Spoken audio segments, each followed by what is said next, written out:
Hi, welcome. This is Dr. John DeMartini. This is one of the most amazing and inspiring shows that you can listen into. If you want to be on the edge of your seats, if you want to open up your heart, if you want to expand your mind, and you want to meet incredible people, stay tuned because you're just about to experience a transformative radio show that will change your life. And you're listening to the Dr. Pat Show that's coming up right next. Welcome to the Dr. Pat Show. Talk radio to thrive by. Powerful, inspiring, and coming to you live, bringing you stories of people like you and me, busting through and living life full out. Get ready to dare to wonder what your life would be like if you knew you could not fail.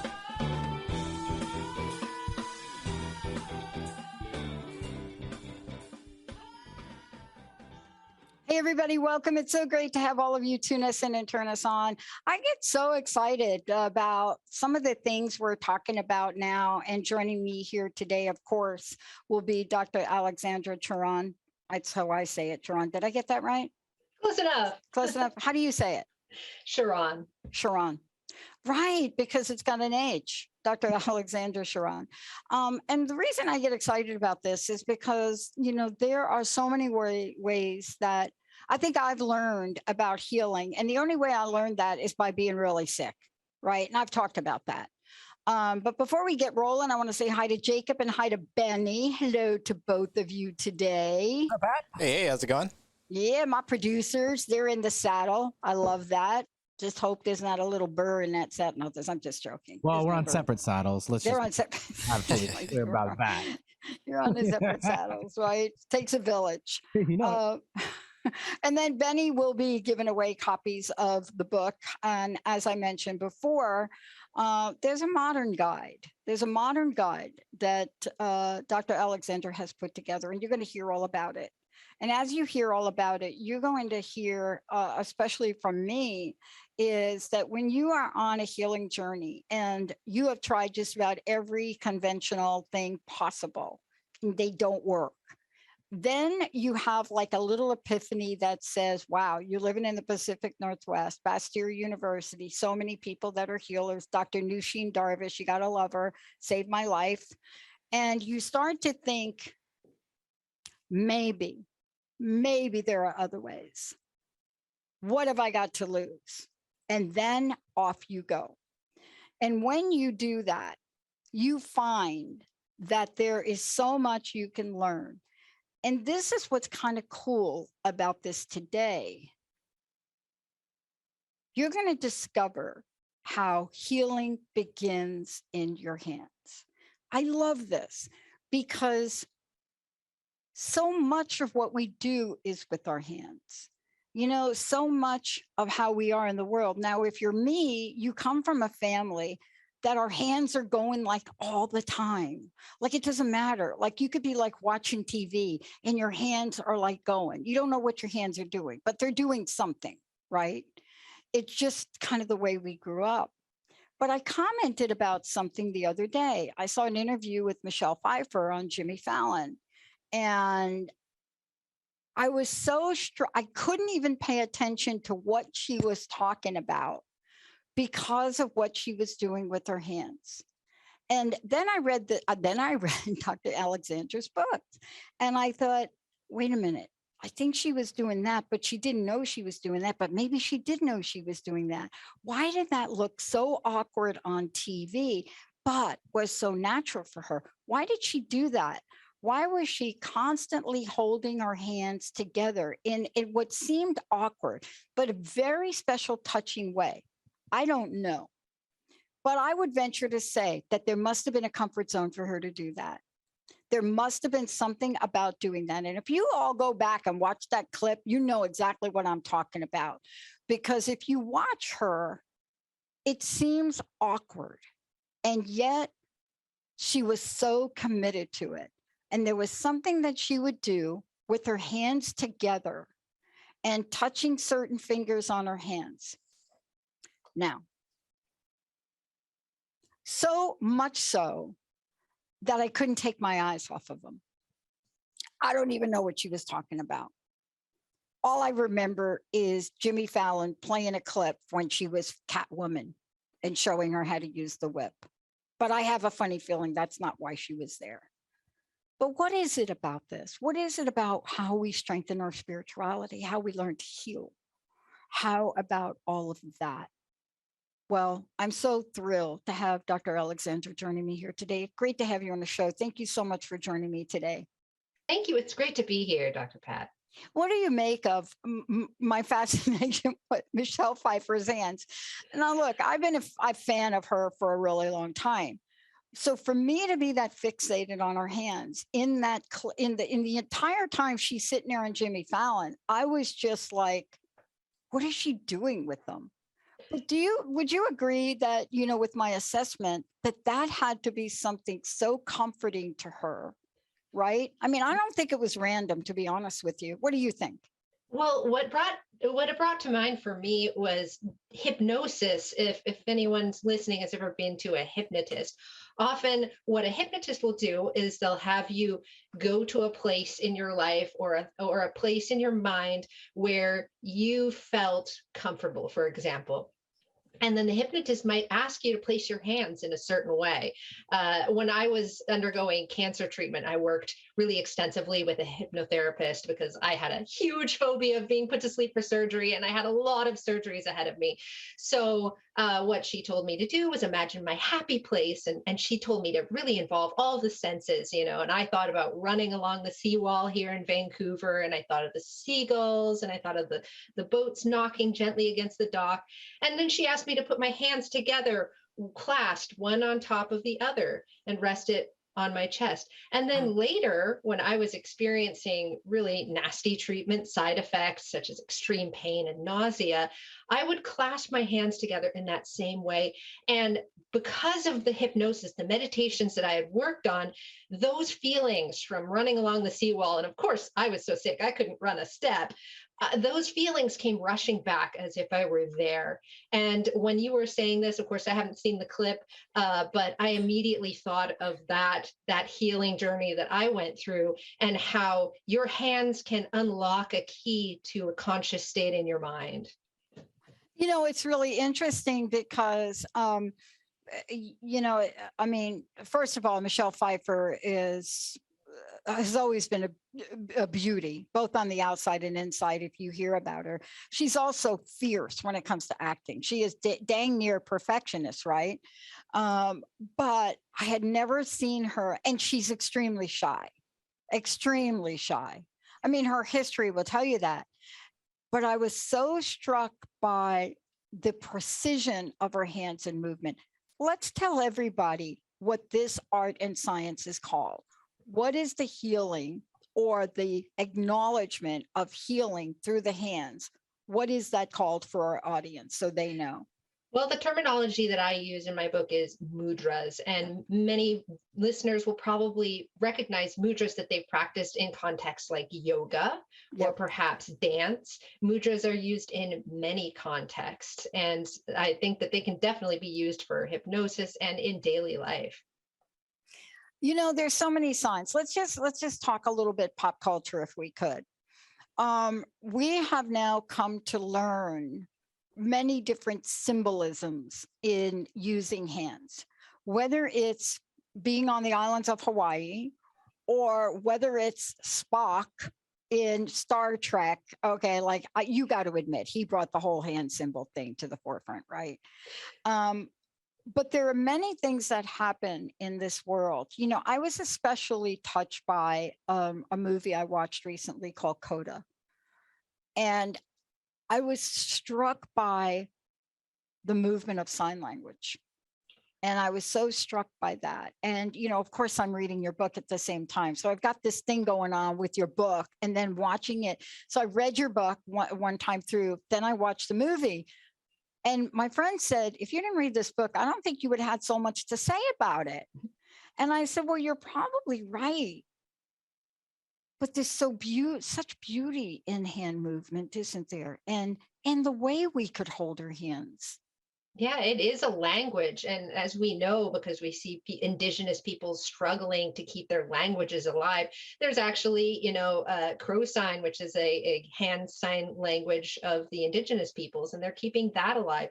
These are so important to culture. Our language holds all our important messages for life, and they help us understand our world. The way that we interpret our language expresses our heart.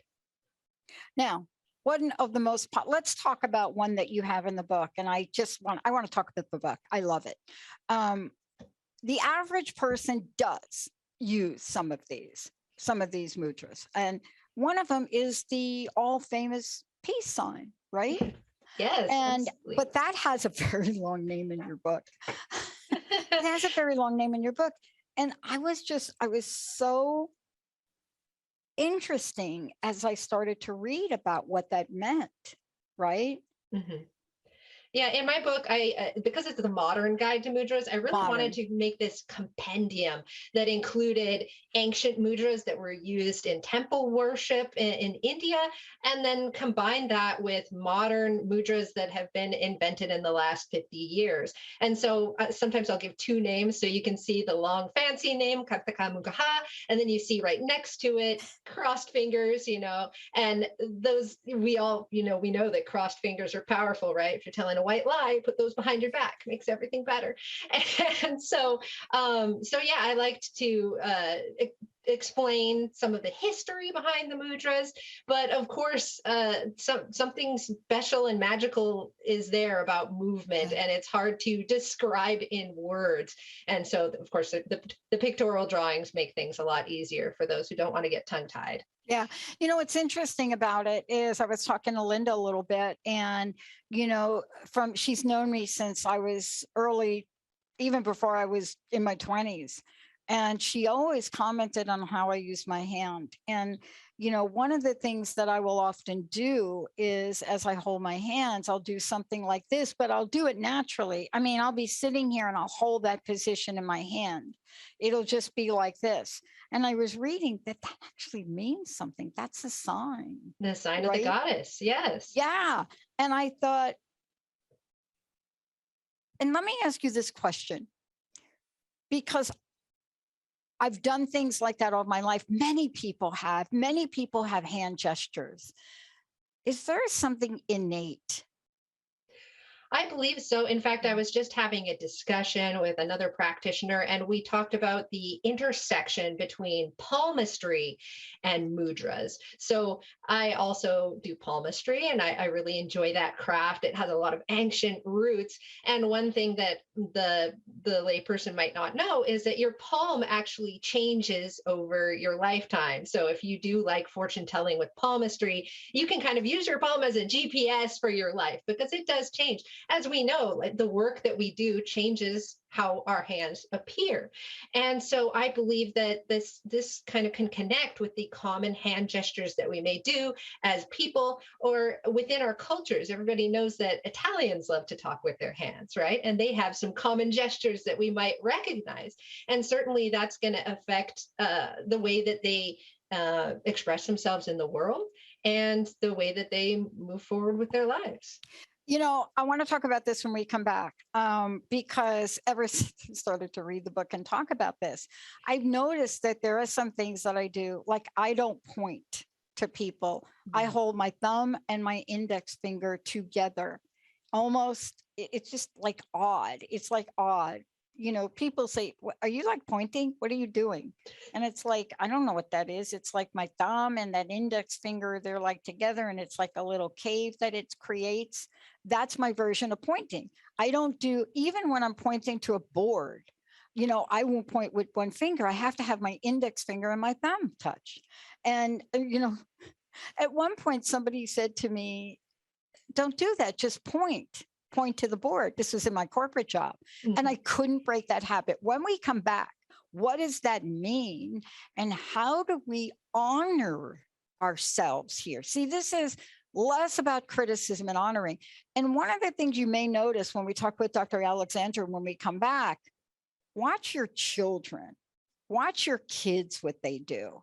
And then think twice before you correct them. Okay, you got to read the book before you start correcting people. But what is this weird thing I do with these little fingers right here, this thumb, and I just cannot point with one finger? It's so interesting. We're going to take a short break. We'll be right back. We've got copies of the book to give away, Benny. We'll be back in a couple of minutes. Stay tuned, everybody.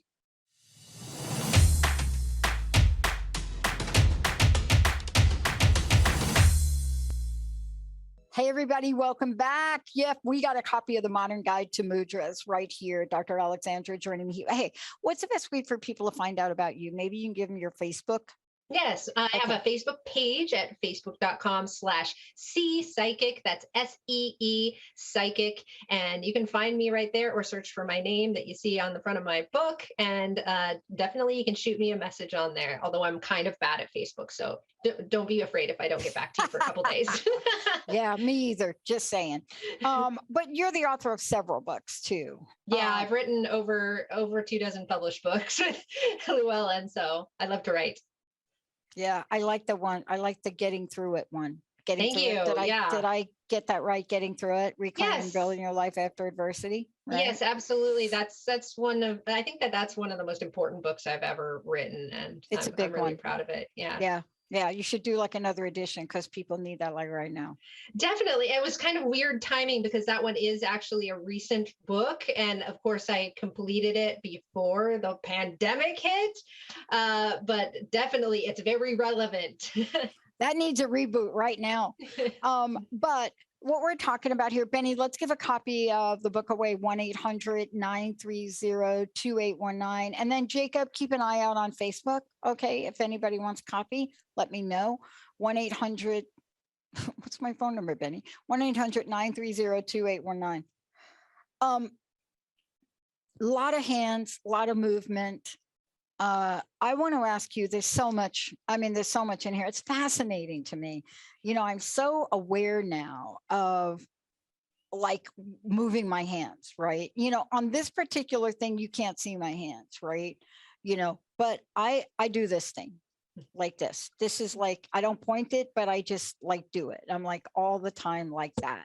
Mm-hmm. But there's so much here. I'm also not I don't sit with my fingers crossed in each other's. I just don't do that. Mm-hmm. But there definitely are some things that people do and children do.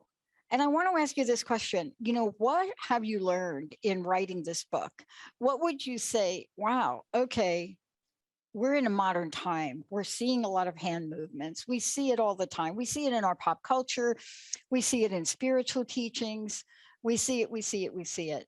What would you say are your top 3 takeaways you want to share with us? Top 3 takeaways. Well, one you reminded me of when you were talking about how you don't point with just your pointer finger. I don't. And I think that in our culture, we point a lot. You know, we even as small children are diagnosed with autism if they're not pointing by a certain age. But in so many cultures, it's considered very rude to point. And the reason behind this is because hexes and curses can be done with the pointed finger. The pointed finger, the fancy term is suchi, and it is the direction of energy. You can think of it like your magic wand, right?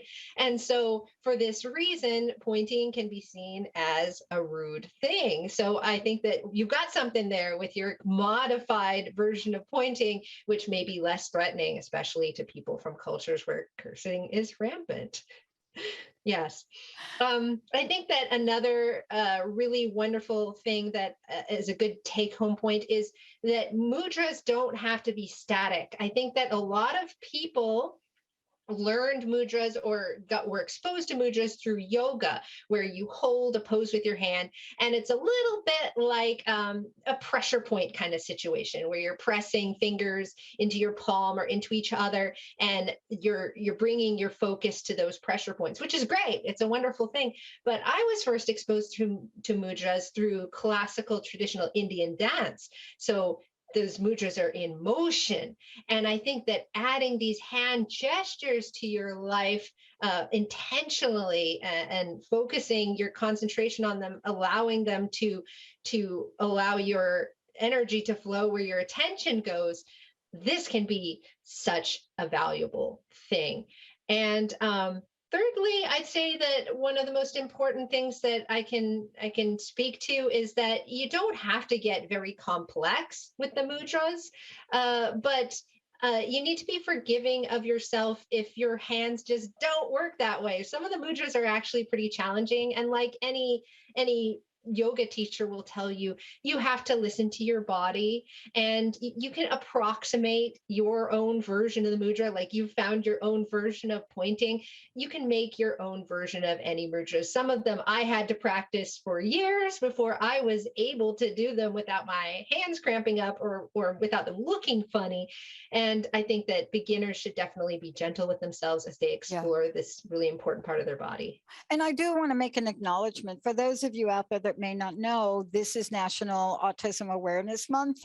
And this started April 1st and goes through April 30th. And I think it is really important for us to understand, you know, the degrees of autism, because you pointed out something very interesting that identifies a child or even an adult as being on the spectrum. And you're absolutely right about that not pointing thing. That became a thing. Yeah. For me. And I understand that the reasoning behind it is, you know, what they're trying to assess is the child's ability to communicate through gesture, right? But since that's not something that's explicitly taught in our culture, I find it really interesting that that is the diagnostic criteria. I found it interesting too. I mean, what also becomes interesting is the total, you know, how we like to categorize people. And we've learned a lot about autism, and we've learned very little about autism. And I think when, you know, if you watch people that have come out and said and talked about being on the spectrum, that's the term. Elon Musk, you know, was one of those people. You will learn certain things, especially about gestures. Mm-hmm. But here's what I wish, and this is what your book does. Your book takes away the stigma. Mm-hmm. It takes away, I don't point, I'm going to do this till I probably die. I'm doing it now. Like I'm just like this, even when I point at a book. And we have to destigmatize, because what may be going on is what you talk about in the book. You know, we may be looking at something that is a prana mudra, right? And I'm looking at that one in the book in particular, because that's one of my favorites. But let's talk about the healing essences of these. There's so many you have in here. There's so many symbols we use in our natural world, you know, and then there's so many that we don't. But every one of them has a unique descriptor and value, don't they? They do. And you know, at the beginning of the show, you talked about healing in all of these natural ways, and allowing that to complement part of your traditional medicine, for example. And I think that that's so important. Our culture has this labeling first piece of it, and I think that often has more to do with billing codes than it does with the actual human being. Totally. Even in psychology, everything's about the billing code. Absolutely. And you know, when I was going through cancer treatment, I went through a wonderful hospital that integrated, you know, naturopathy and sound healing and art healing and physical therapy. All of these things kind of brought together. So I do believe that these complementary therapies are absolutely easy to enfold into a regular traditional medical treatment. You know, I went through the whole regular 9 yards with the chemo and surgery and everything. So, and you know, we need to listen more to the people who have these labels, you know, like for autism, we don't want to listen to Autism Speaks, I understand, from hearing from my autistic friends. Instead, we want to listen to the voices of the people who actually have this label and hear from their experience. And so I really love mudras because there's such an easy complementary therapy that you can integrate into your practice, even if you're stuck in bed in a hospital and you can't get candles or bells or some other tools that you might want to use spiritually. You're going to hopefully always have the palms of your hands right with you. Yeah. And you know, this is so fascinating. We're going to take a short break, but when we do come back, I love that you broke it out between one-handed and two-handed. Really, I love that you did that. And, you know, when we come back, let's talk about what the differences are. But most of what we see in history, ancient history, and especially spirituality deals with two-handed gestures, for lack of a better term, mudras, right? Two-handed. But yet there's so much that we don't know about the energy we're creating. Mhm. That's what I want to talk about when we come back. You know, I play a sport that there are a lot of sports that have fanaticism around how you hold your hands, right? Tennis isn't one of them, but table tennis is one. And it is a fanaticism around how you must hold your hand to show the ball. And what I find fascinating about that, some people can do it and some people cannot. But if you ever saw me play and the way I hold the ball before I serve, all of my friends say, you are totally weird. Nobody has a flat hand like that. That is ridiculous. Everybody cups the ball. Everybody's different. When we come back, we're going to hear why the nuances do count and how you can use what Dr. Alexandra has put in this fabulous book to heal, to understand the energy you bring in, to call on some ancient traditions and wisdom, and to really take another step towards a life that will capture the essence of your gesture. Stay tuned. We'll be right back.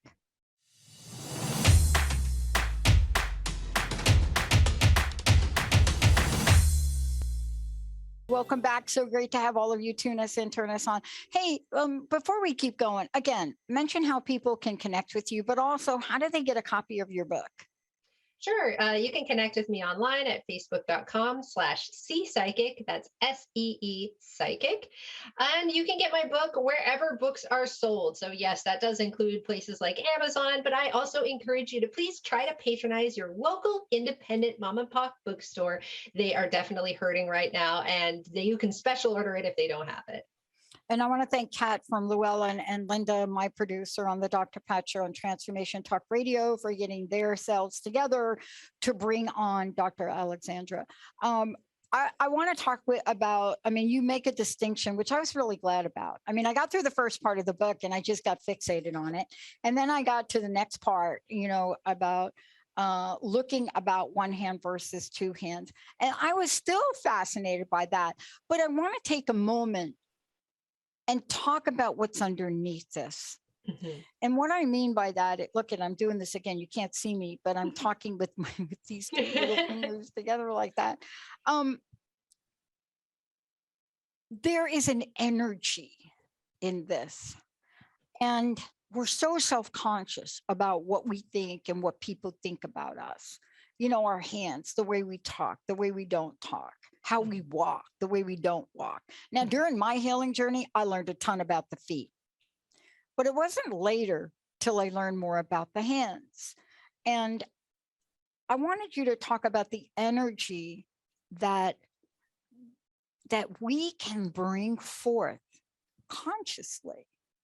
If we were to look at these, you know, how the hand gestures work, what they look at, what they can bring forward, because that's really the essence of your book. And not all hands are alike. One-handed, right? One-handed mudra is different than a two-handed. And I'm so glad you included that. Can you talk about the difference, or maybe there isn't one, maybe they're just different types of energy? There definitely is a difference. And since I come from a traditional Indian dance background, I learned a dance called Bharatanatyam. And Bharatanatyam dance teaches the mudras, the classical mudras, almost like you're singing the ABCs, and you perform each of the mudras as you go. And they start with the one-handed mudras, which you need to practice with each hand, right? It's just like if you practice exercises in the gym, you don't want to just exercise your right hand side and get a big buff muscle over here, and then your left hand side is wimpy. Well, in Bharatanatyam dance, you learn the mudras, the one-handed mudras on both hands, so that both hands are functional and are able to direct those energies. And just to speak a little bit more about those energies, I want to talk a little bit about dance. If you ever watch a dancer, they're never moving their whole body all at once, right? That would look like they're having a seizure. Usually they're moving just part of their body. Like they might wiggle their shoulders, and then they might bring that movement to a hand and move their hand around. And your eye will be drawn to the part of the body that the focus is drawn to, right? The movement is happening in a specific spot on the body. And that's where that phrase comes in, energy flows where attention goes. The dancer is consciously directing the viewer's attention by moving just a select part or parts of their body at a time. And likewise, they're directing their own attention. They're bringing that focus to that spot.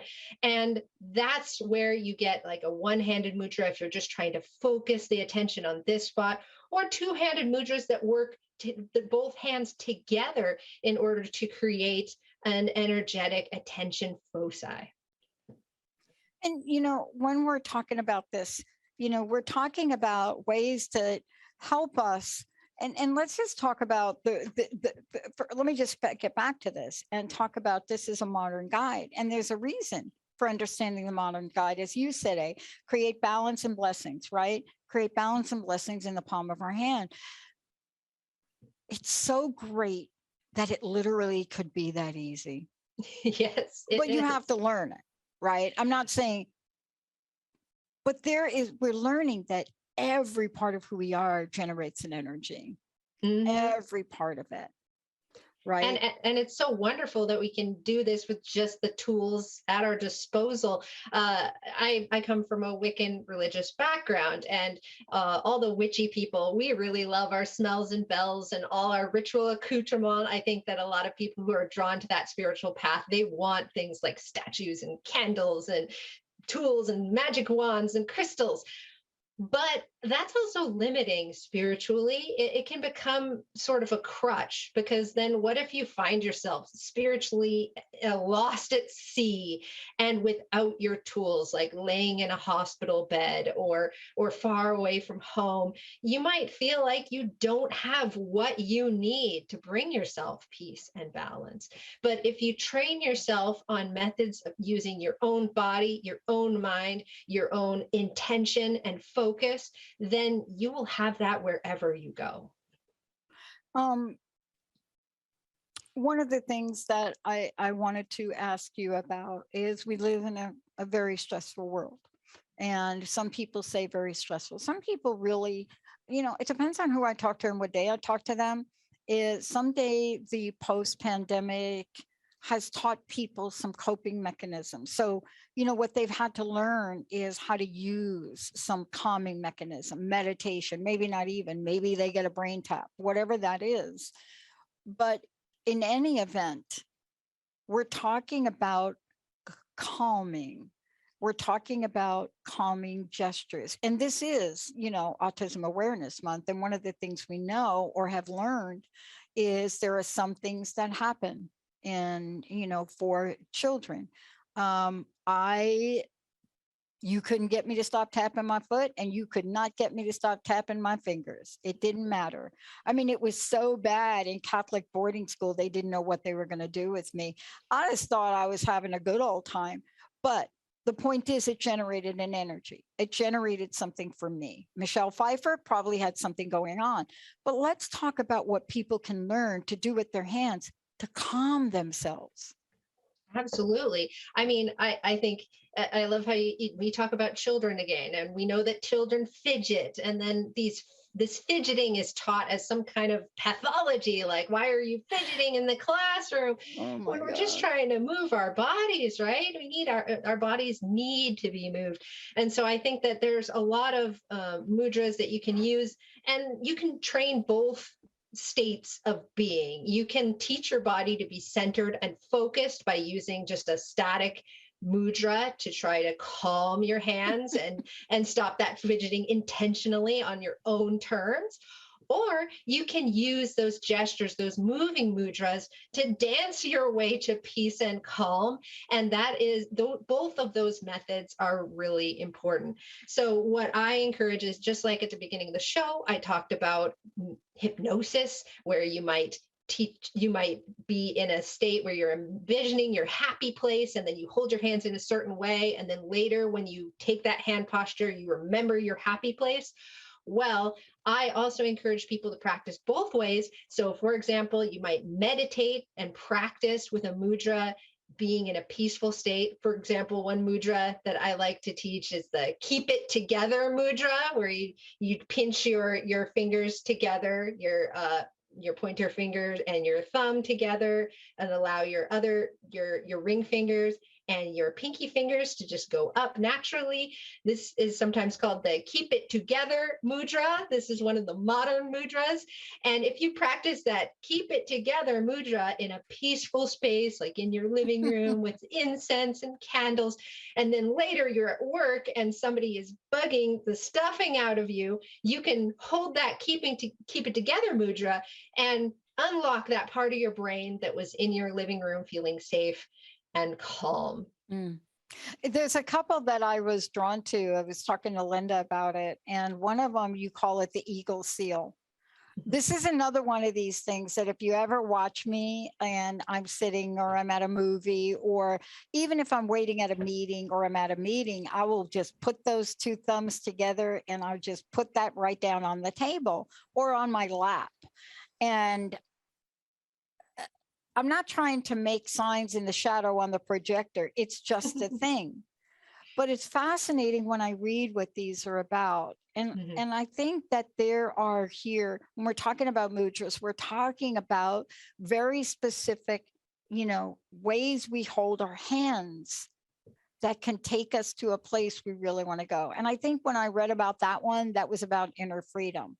So you could tell if I'm anxious waiting to talk, that I would put myself in that I would lock those two thumbs. I mean, literally, if you saw me, you can't see me now, but if you saw me at a meeting, I would lock those two thumbs and I would probably have my hands like on my stomach, but those two thumbs would be deadlocked together. I really like how you're interpreting your subconscious hand movements like it's dream interpretation. That's really beautiful. Well, I don't know if that's true or not. I mean, because when I read about it, I'm like, oh, okay, yeah, Vishnu, totally get it. And so I became more mindful now. So every time I'm in a position with my hands or something, I'm thinking, what is that? What is inside of that? Yeah. And that's why I ask you the question about innate, because I do think some of these are here, but more importantly, I think that we have to find alternative ways of being now.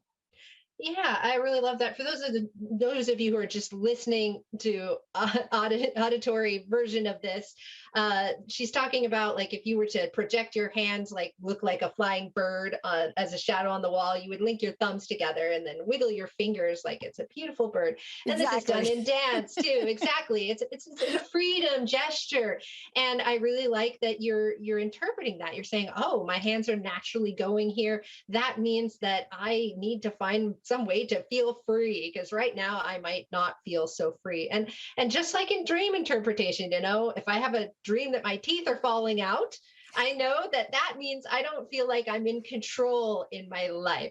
And so rather than just saying, that's interesting, oh, well, I often take action when I have that dream and try to find more areas of my life where I can feel in control. And so I really like that you're using your hands as this tool that you can interpret. That's beautiful. Well, because I've used my hands so often growing up. I mean, honestly, I got in serious trouble in Catholic boarding school in my Catholic upbringing, because one of the mudras you have in the book, where it's almost like a prayer. It's almost like you're doing this, but you're not. Well, I'm not, because I take my index fingers and I would roll them over. I would not have them like that. So what I would do is my version of rolling the index fingers over, and that would like be Sister Michael Anthony would be like, no.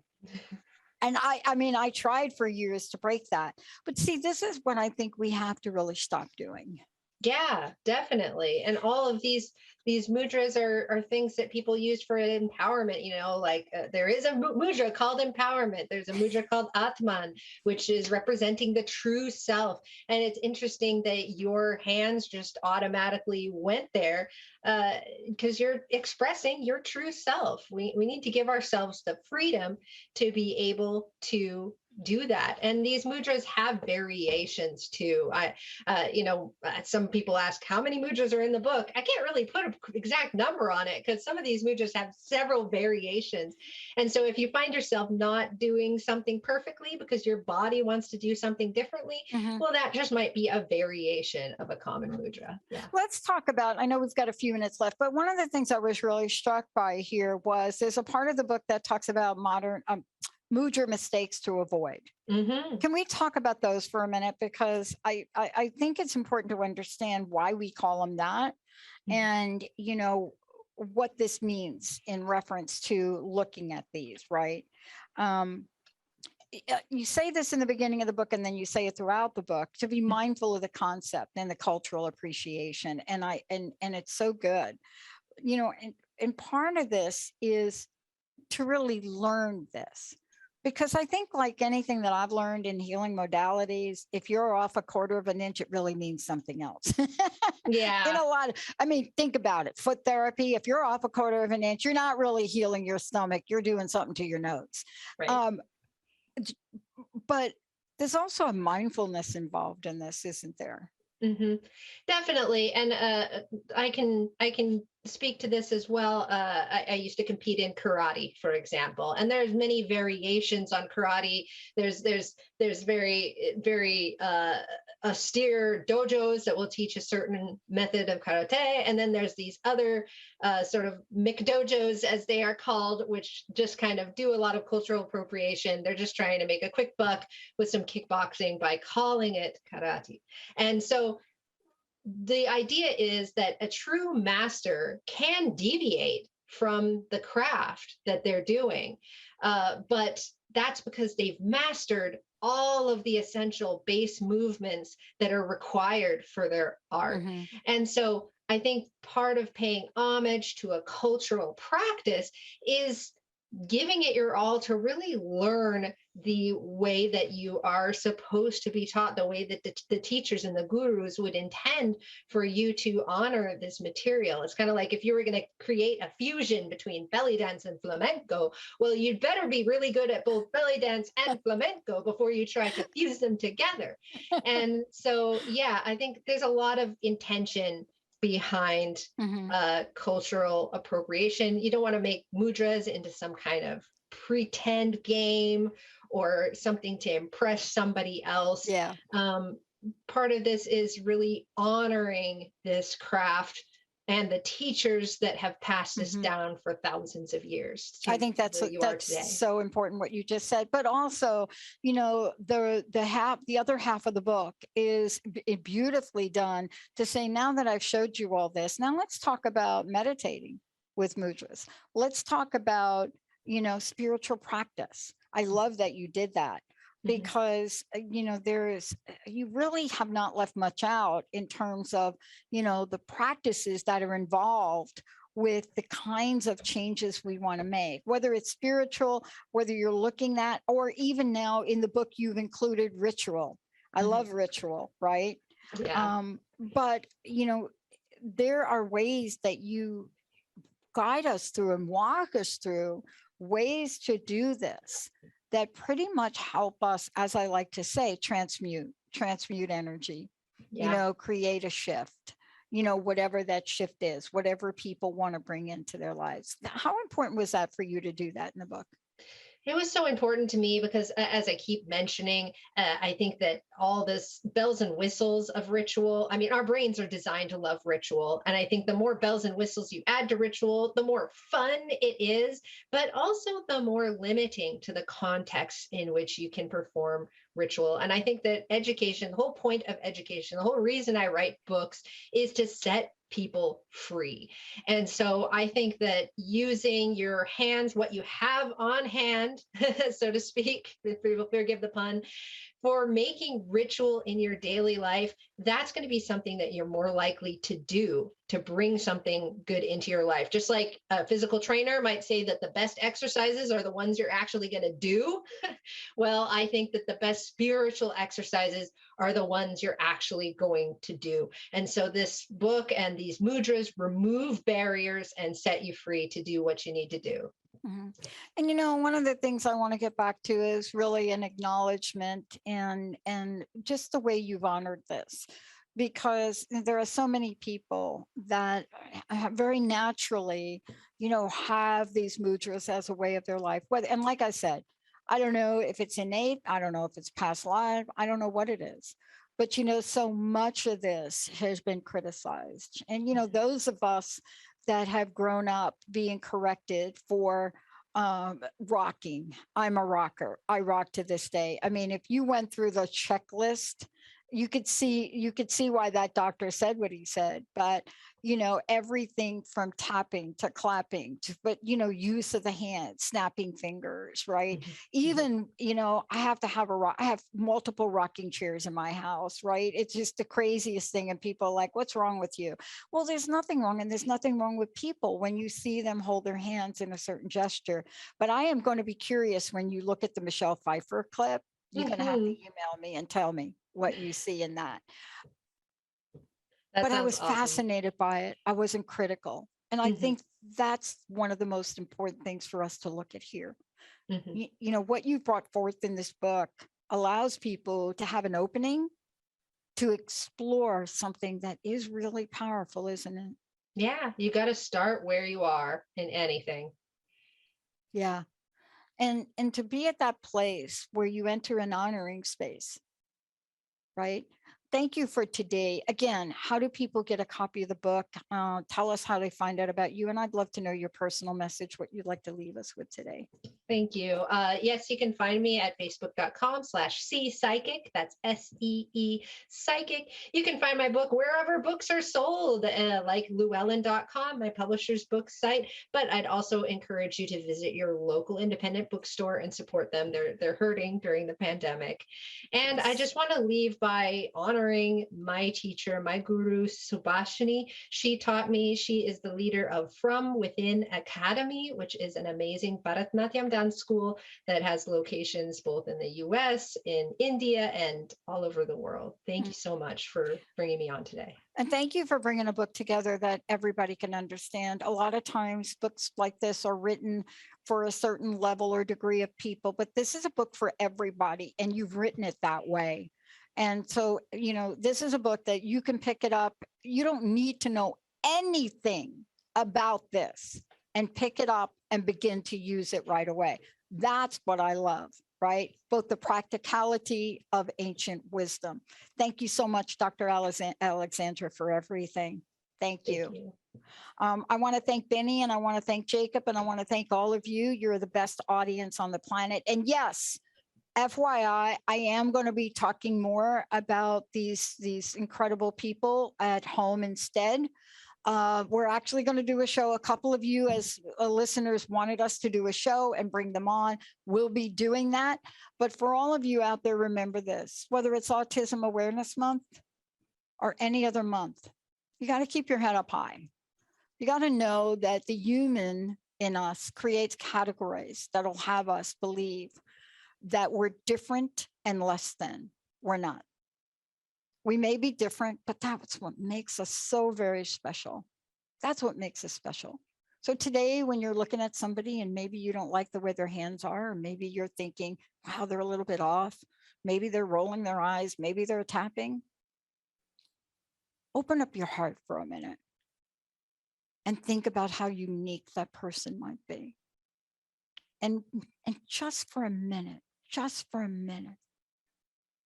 reserve that judgment.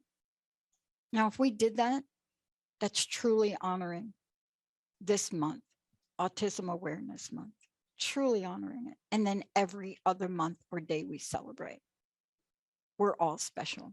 Thank you for tuning us in, turning us on. We'll see you next time.